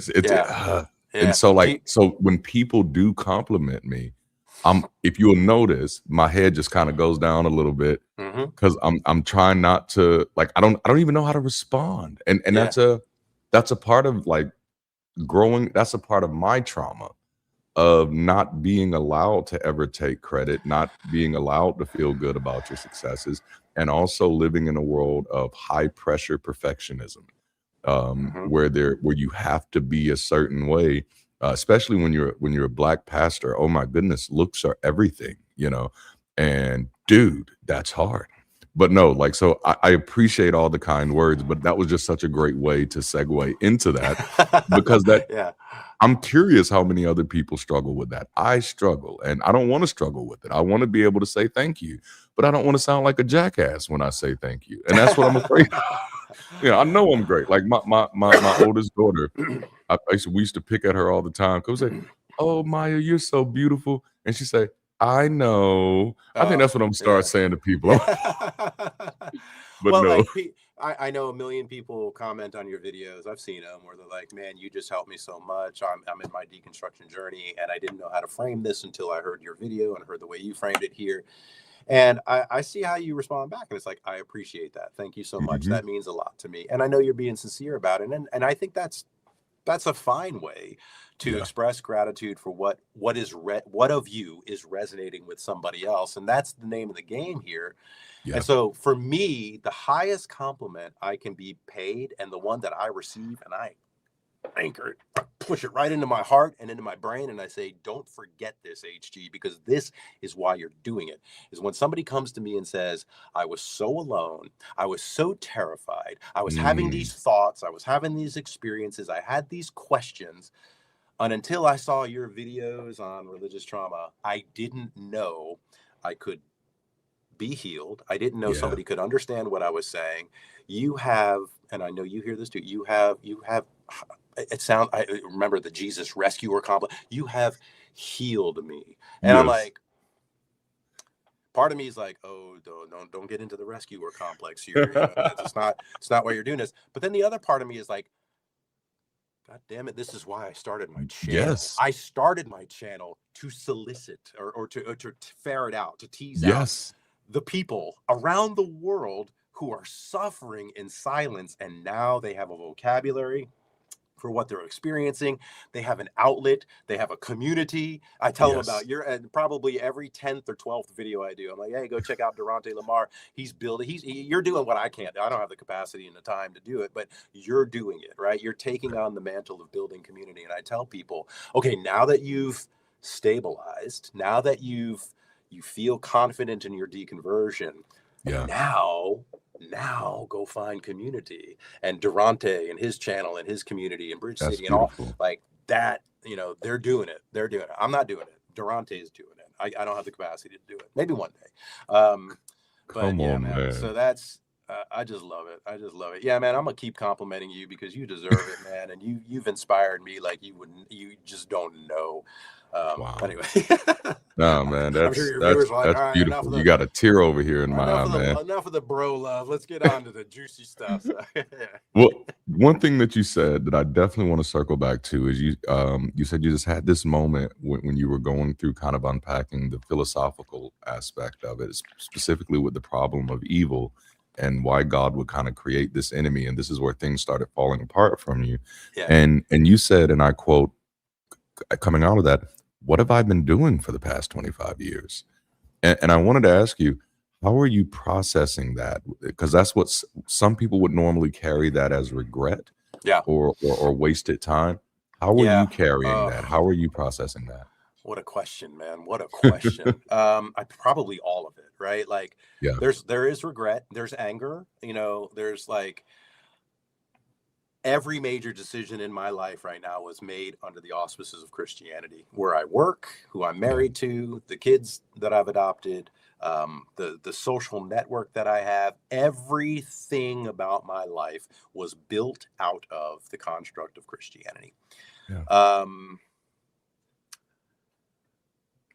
I don't regret. I don't want to say, well, I regret marrying the woman I married. I don't. If she ever sees this, I love you. She knows that, and she knows that we're working through our differences, and we're trying to figure this out. It's very difficult, but we are committed to figuring out how to raise our kids, how to sustain our marriage, and all that. But I look. I think another way of asking that question, if you had to do it over again, would you do it the same way? And the answer is no, I wouldn't. And maybe that means I regret. I just know that the health impacts that religious trauma has had on me, I wouldn't wish that upon anybody. I don't know how many people have had legitimate anxiety disorders and panic attacks and intrusive thoughts and the mental and cognitive psychological disruptions that come with religious trauma. It's awful. It is awful. Like, and I have it here. Like, if people really want to know, like, it's in my memoir on Monster. I'm sorry for self-plugging here, but no, absolutely, we do that around here. The raw truth and the day-to-day, what that feels like and experience, and what that experience is like, is in the book. There's. Because that, by the way, that somatic response to trauma is still in me. It's still in me. It hasn't gone away. And because my body, the cortisol flood and all that comes with religious trauma, which grew again out of my traumatic childhood, unfortunately, my body has trained itself to respond so negatively to stress, just stress inputs in general. And, my bouts of religious trauma have the physical manifestations of that have not left me. And so when I'm going through personal crisis, like people on my channel know, and I've talked to you about before we went live here, I feel the same level of stress and anxiety that I felt because of my religious trauma. And I blame my religious trauma for that. Like, in other words, my body has now been trained to sort of react fight or flight in that way. Um, Even if I intuitively know, well, I'm not the Antichrist now, so why do I feel it? Why am I so terrified? Why am I so stressed out about this? It's now part of my daily existence, unfortunately. And I'm working. There's still medicine and there's still therapy and stuff to relieve that. But the body keeps the score. You've heard of these. When religion hurts you. You've read, by Laura Anderson and books like that. This stuff doesn't just go away. So I do regret, and I am angry, and I wish I would have done it differently, because physically, and emotionally and mentally, I still experience the manifestation of the trauma, even though the source might be different. I'm not walking around going, I'm the Antichrist right now. But I feel the same. I feel the effects of the stress in the same way. And that bothers me a Yeah. whole lot. And I get Christianity, why? But am I answering your question? I want to go back. Absolutely. Yeah. Yes. So what about the 25 years? Do I have regret? It's taught me a lot. I know it's taught you a lot. In fact, I loved your post the other day. It might have been on Facebook, where you had pictures and years Of all my pastors. Yeah. That's right. All the people who have influenced you and shaped you. And I love what you wrote about that. And you're not angry, you're not regretful, but these people have intersected with you at these times and taught you what you needed to be taught. And you carry that learning and that methodology and all that other stuff with you today. And you've sort of learned how to leverage it now through your new vocabulary. So I'm trying to make lemonade out of lemons, right? I'm trying to say, all right, you know what? I didn't have to write this book of sexual abuse and religious trauma and what all that's like and connecting the two, but I did. And I did it knowing, as terrifying as it was to write that and be connected to that kind of work and, with my channel and all that stuff, I do it because, well, this is the only life I got. I value human experience, like we were talking about. And I've got to translate that pain into something good. Yeah. And as hard as it is, as much as the Christians come and bombard my channel with "you go rot in hell," there's still enough of I can't believe somebody out there had the courage to say this, and it's helped me so much. Enough of that overrides it to make me go, okay, this is worthwhile. So I am making lemonade out of lemons. I would love to just go get a travel van and lose myself in the American wilderness out west and never have to do another video again, never have to talk about my book again, never have this film that we've been, you and me both, see the light of day, because I know what's going to come with all that. Yes. You know what I'm saying? I already know what comes with all that. It's not fun. You know this. It's not pretty. It's hurtful. It's so hurtful when people come onto my channel and react to my videos and saying, you're deceived. This is Satan. This is satanic attack. And I'm like, how just insensitive. I have the literature, I have the scholarship, I have the anecdotes, I have everything else to make the case that it's not that stuff. And Christians will still come and say, go rot in hell, you Satan demonically influenced piece of shit. And they'll say that, Yep. And yes. And I'm like, oh God, I hate this life. Like I'm trying to help people. I'm trying to expose what religious trauma is to the world. You're trying to build community. I mean, and educate people on everything that you know. And what's the response? Like, what are we moving the needle? Are we not moving the needle? By golly, I better see some metrics that say we're moving the needle to make this worth it, to make this worthwhile. But brother, man, and history and all that.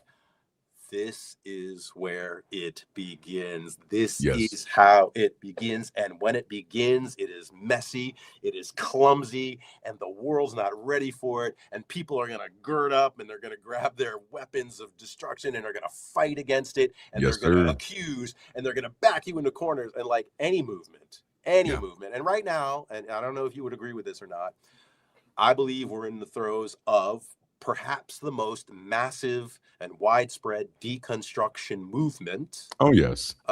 In American history, if not world Absolutely. history. I mean, we know the studies of the nuns and the duns and church attendance and all that. We see them. we know what Islam is doing in terms of 50 years from Yes. now. It'll be. I'm not crazy about that either. But we're in it right now, right? This is Absolutely. what it feels like. And it feels shitty and it feels great at the same time, because you see progress and you see change and you see people being healed and you see people finding their footing, even at the expense of losing community and losing the thought of an afterlife. Like, you can create a different one. You don't have to say there's no heaven, there's no afterlife. Find another one that works for you, that's different for you. There's plenty to choose from, or you can invent your own. Like, that's what we've done anyway with religion. Yes, pretty much. But yeah, so like, what's stopping you from doing that again and making it what you want it to be? So yeah, man, this is what it feels like to be part of a movement on the ground floor. There's not money, right? It's not like people are pouring millions into what you and I. Well, yeah, I know you're making. Come on, but man. you know what I'm saying. But you know what I mean. It's like, Yeah, I record videos on my iPhone, like when I can, and it's like, we're just doing it, right? We just got to do it, and that's it. I love that part of it. Like, I'm excited and empowered by that part of it. And when I see little results here and there, I'm like, okay. But yeah, man, I've wanted to walk away so many times. If somebody gave me $7 million to just get my my travel van and just go tour the American West, I'd be pretty tempted. I'd be pretty tempted to be like, if I'm not making a difference, I'm happy to just kind of roll in my chair. Right. I'll fade into oblivion. Nobody has to hear from me again. But God damn it, I want to make a difference. Listen, I wasn't gonna mention this tonight, but I mentioned before we started that for me, that's a thought. Like every 2 weeks, I'm thinking like, hey, I might be ready to shut the channel down, because of course, when I deconverted in 2014, I lost my vocational identity. That was the thing that I had spent my whole life developing as a career, as a professional career. And I'd done one hell of a job at it. Yes, you did. And then that's gone overnight. It's not even at that time, it wasn't even something that I could get back. It was something that I couldn't even go back to. Right. And it took me a long time to build another vocational path. And the year prior to deciding to come out publicly, I had just like climbed the ranks at my company, and I'd become the director of people and culture. Yeah. And everything seemed to be going great. I'm getting paid well. My channel was starting to pick up a little attention. And then like at the same time my channel is hitting hyper growth, I start hearing the rumors through the grapevine. Well, client found out Darante is an atheist. Oh boy. And I'm like, what? And I'm like, well, why should that matter? Why should that even be a conversation? And then of course, also it did not help that our country was shifting towards an anti-DEI stance at the same time. Yeah. And so I've lost my career now. The career, after having to rebuild it, which it hurts, but like, if I did it before, I can do it again type of thing. But it hurts because it's like I'm out here and I'm doing what I think is right. I'm doing what I think is helpful. And I'm seeing the affirmations from people letting me know, hey, this is helping. This is setting me free. And at the same time, I have 2 kids headed into college. I have 2 others in high school that are right behind them. I have a wife to take care of, which not like take care of, she take care of herself. We ain't like old school like that, but I got a whole life. And then just to be quite frank, because I don't hide this from my community, I don't feel accepted in the atheist space. I'm too preachy, I'm too black, I'm too cultural, I'm too much me. And it's like I can't perform anybody else but me. I am really, really good at being me, and so that's who I prefer to be.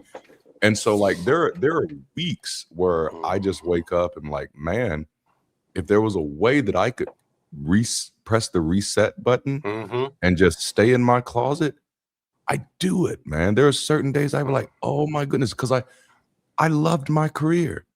And that's something I don't get to talk about, but I absolutely loved my career. I loved the work that I did. I loved the way that I was able to help people.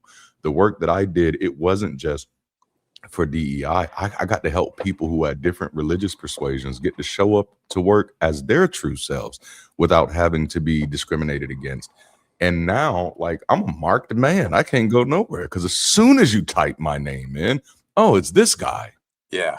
It's this guy. And then I literally, and I'm just going to say it, and then I literally have people in the atheist community who go as far as to attack my channel when other people are sharing my stuff and say, oh, he doesn't deserve subscribers. And I'm like, whoa, these are people that don't even know me. Wow. Like it's been a very interesting journey. And if I was still a believer, I'd probably be very depressed. I'd probably be like, oh, this is God or the devil. Thankfully, now I understand the complexity of humanity, but it doesn't make it hurt any less, you know? Yeah. And so that kind of, before I go to my next question, did you have anything on that? I don't want to rush you. No, I mean, what you say, you were the director of people and culture in your. Yes. Yeah. I can't think of anything to be suited better for than something like that. I mean, I guess we could go down that road. I have a million questions for you about what atheists are saying about you that says you don't deserve more subscribers and all that. I don't want to derail the conversation there. Maybe that's something you and I could talk about offline. But I mean, as somebody who I am a keen observer of content creators in this area, to see what they're doing, to see what they're talking about, to see what's resonating and stuff. And man, I don't know how many of your videos I've seen. I mean, hundreds, I guess. Man. Knowing you personally and all that, man, you got my vote. I mean, are we exactly alike? Who cares? I don't know. Right. Maybe not. But I mean, I so respect, and I wish other people would respect where you're coming from who don't respect. I know a lot of people do. But yeah, man, it's just like, anyway, I'll keep complimenting you. You can go on to your next question. It amazes me that the work you're doing, that it would be contrary in this space that we both occupy in the deconstruction space. Like, it's so helpful and it's so insightful. But anyway. Absolutely. Yeah. So my next question, and we'll wrap it up soon. Okay. And I'm gonna ask two questions at the same time because I want you to be able to think about them in contrast. What is the hardest part of living life as a non-believer? And what is the most liberating part of living life as a non-believer? So the hardest part, that's easy, hiding. I do hide. And I do that for reasons. And I actually have a video on my channel that talks about why I still go to church and why I still keep up the facade and stuff like that. There's reasons that I do it. There are reasons of protection. There's reasons of privacy. There's all kinds of reasons, but it is hard, right? In a lot, not in all, but in a lot of my interactions and a lot of my social networks and stuff like that, people don't know this me that you're talking to, which is like the real, authentic, just tell it like it is kind of person. A lot of people will say you're disingenuous. I still go to church, and I have my reasons for doing that. And I know people don't agree with that. I don't agree with myself half the time for doing that. But I use the time as research, and I'm like, what is being said from the pulpit nowadays? Like how are they? Yeah, how are they framing Christianity? And it's a pretty conservative, I'd call it a leaning toward fundamental Christian church. It's not charismatic, it's not speaking in tongues, it's a non-denominational Christian church. So you know what that is, you know what that sounds like. It's evangelical. It's but they still talk about original sin, they talk about the enemy, they talk about the devil. I'm like, oh boy, you guys just don't examine what you're saying. But to sit through something like that and just be like, oh, and not raise your hand in the middle of a service and say, hey, Pastor, back up two lines there. You talked about the enemy. Let's talk about that a little bit. Don't a congregation, don't just brush that off. Like, let's explore what he said. Let's align that up with even scripture. Is that accurate Does it make rational sense? Is it reconcilable? You know, so to sit back and not do that day in and day out in terms of the interactions that I have, because I have a lot of friends in the church that are, you know, Christian, and I still Yeah. interact with them, and I still like, hey, I'm HG, I'm the guy that you know from church, and that is extremely hard. It is unhealthy. I will say that to some degree. Yeah. And so the times I have to bifurcate, you know, and be H.G. Roberts, the author, the channel creator, the friend of Darante, that's liberating, right? That feels great. But the times that I have like, watch what you say here. Don't, you know, my members of my family don't know this side of me. They don't know about my channel. They don't know about my book. They don't know about my deconversion. And that's on purpose. And it would be extremely harmful. And, you know, the film that, you know, I don't know how much we can talk about it or can't talk about it. I know it, right? But I'm going to just say, because I say the movie Heathens, that's going to come out at some point. And hopefully people are going to see it, that both Darante and I and 3 other people are in. It's a documentary. It's going to be a very powerful, I think, and very controversial and provocative documentary that's going to inspire a lot of conversations like we're having here on a more national level. I hope that's the intention. Yeah. Anyway, I forgot where I was going with that, but I brought up the film for some reason. I don't remember what it was now, but so what is hard about it and what is liberating? It was the other side of the question. What is liberating is, I mean, you know, just being able to be yourself, being able to explore and examine and research and talk about and frame and process and just like sit with the tensions that this religion creates and work through that, to me, is very rewarding. You know, most people don't want to do that. Most people don't want to investigate what I know you go deep in investigating. I don't go quite as deep in the subjects that a lot of the subjects you are, but I do go very deep in the psychological and cognitive research around religious trauma. I've got a whole playlist about the psychology of religious trauma. We talk about hyperphantasia. We talk about cognitive biases and cognitive lenses and filters and what rose-colored glasses actually mean. I mean, we get into all of the deep stuff like that. Why are there biases in Christianity? What are presuppositions? Why do we have them? All that stuff. That stuff, I enjoy that. I mean, I have a master's degree, and so I enjoy the scholarly side of things. I enjoy the debate side of things, and to be able to just enter into that is liberating. And what's also liberating, as I've said a million times, is when somebody connects with you and somebody is helped along on their own journey because of something you've said and done, the way you framed it, the way you've expressed it, to be able to go out into the world and say, I'll be the guy that talks about childhood sexual abuse very openly and very honestly.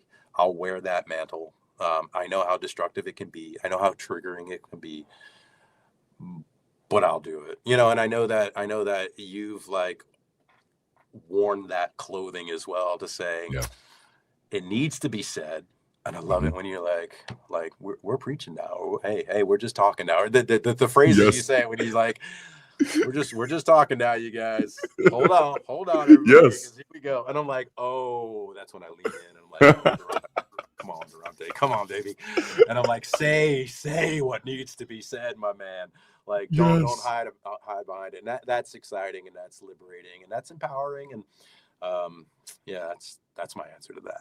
Dude, I love it. I love it, man. It has been an absolute pleasure with you, talking to you tonight. Like, I didn't expect us to stay in the question mode this long. Like, my plan was to take us into your top 10 videos, and there's just no way we're doing that tonight, because like we've ate up the time, and I'm not mad at that, because you the thing is, your deconstruction story started us off on this path, and I'm so glad we started that way, because it gave us so much meat to talk about.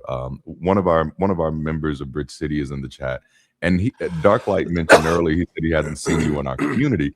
And so I'm making an official invite now, because we do these things called small talks and trigger warnings.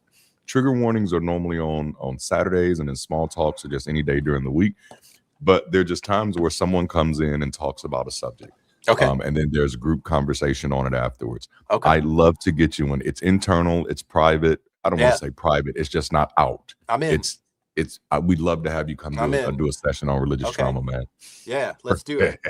Perfect. So just communicate with me offline, like email me, like when and where and what, and I'll count. Beautiful. I'd love to do it. I'm humbled that you would ask, and that your community, or at least one person in your community, says this would be a helpful thing to talk about. Let's do it. 100%. Awesome. I love it. Well, man, I do want to give you some time because like we've talked about so much tonight. And so before we go, which I kind of like to do this with all my guests, I want to give you some, if you have any final thoughts, any closing words for us, I'm going to spotlight you for a moment unless you tell me you don't have anything. Well, man, you know me, I'll talk, I'll keep going, but I'll be brief about it. I'm going to plug some things. So yeah, I guess what I want people to walk away with here is that religious trauma is real. It should not be dismissed. It needs to be more broadly talked about. We have a vocabulary to broadly talk about it. On my own website, on monstersandphantoms.com, that's again the name of my memoir. It's available on Amazon, but I have a bibliography of research that is growing and building, and I keep adding to it. And there's tons and tons and tons of scholarly articles there that talk about all aspects of the cognitive and psychology behind religious trauma. And so it's there. It's like a lit review for a dissertation, if you will. And I want people to know that this is being discussed in scholarly literature. It's not being discussed in churches. It's barely being discussed in the public consciousness, but it should be, and it can be, and it needs to be. And I'm here to help give a vocabulary to that and help us to raise awareness of it, and to help people who are suffering in silence know that there's a community where this stuff can be discussed. It can be normalized. It's a safe space. People can share their stories. They can share their stories with each other through my channel. I don't have all the community building tools that you have, Darante, and maybe I can start getting into that the more we connect. But yes. Yeah, man, you got my channel up there. I'd love people to go check it out, lean into what's being said there, share what's being said there, share it in your chats, in your what do you call them? Oh, come on, Darante, I'm just tired, man. What's the word? I'm right there with you because I was trying to think of a word too. Your communities, it's the deconstruction zone has Discord. Thank you. Gosh, I couldn't. Oh, Discord, the place that I hate. I mean, we have one, but I hate Discord. I don't use it either, to be honest with you, but I know people do, and yes, there's communities out there, and so just share this stuff. Say, hey, we need to start talking more about religious trauma.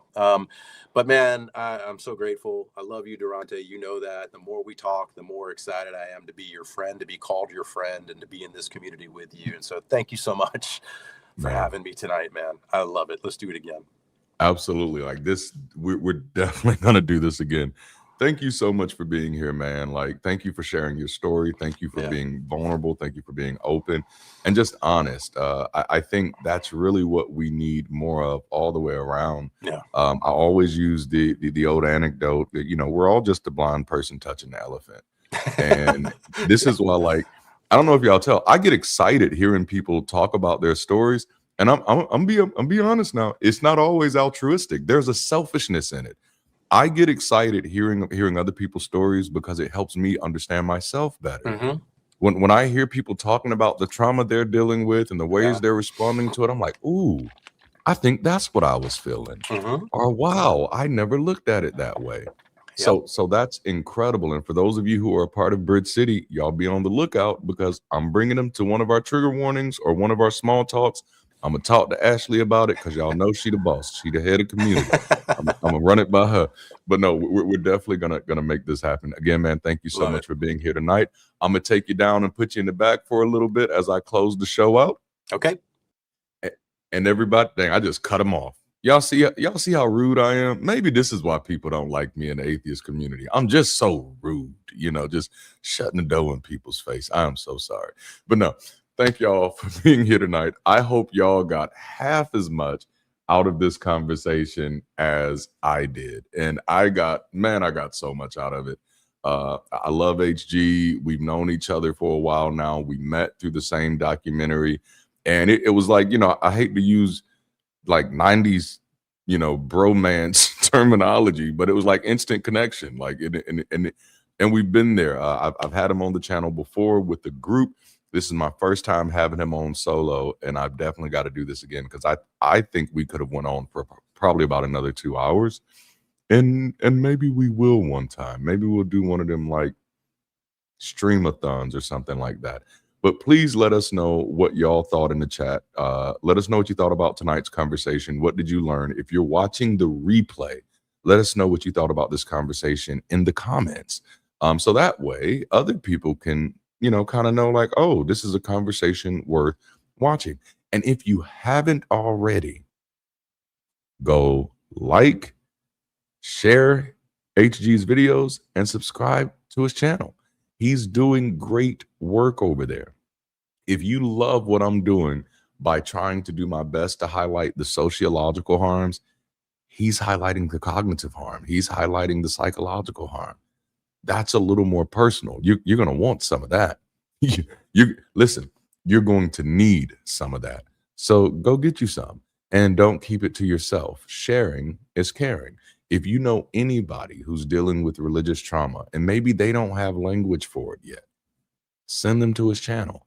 Find a video that you think will fit, send it to him. Find a short that you think will fit, send it to him. It's doing those little small random acts of kindness, and that is a kindness. Those things can open a lot of doors and can create a lot of conversations. That's all I have for you tonight, you all. Thank you all so much for being here. Again, I still have his link scrolling on the bottom. I'm going to give y'all some music to play y'all out. I will warn you. Now, if the first you like the first song, that was like CCM. The last song is going to be a little bit more like Fred Hammond. So if you get triggered by black church music, this is your trigger warning. But it's not church music. It's people music. You'll see. I love y'all. Thank y'all so much for hanging out with me today. And as always, keep rising.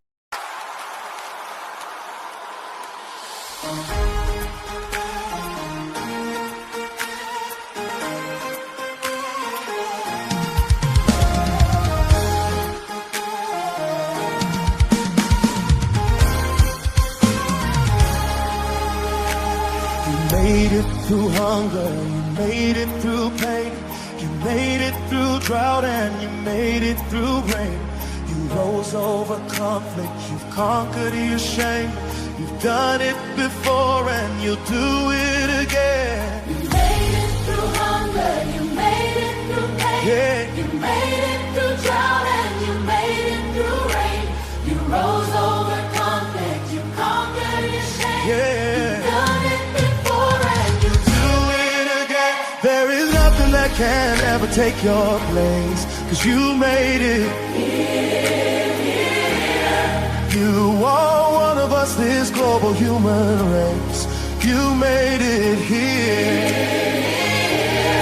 There is nothing that can ever take your place, 'cause you made it here. You are one of us, this global human race. You made it here. You made it through darkness. You made up your mind. Yeah. You dealt with the hardest of times. Oh. You're finding your joy now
'Cause there is nothing that can ever take your place.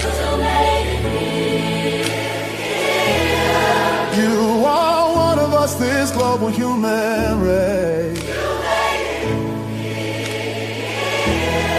Oh, there's nothing that could ever take your place. Is anybody glad that you made it?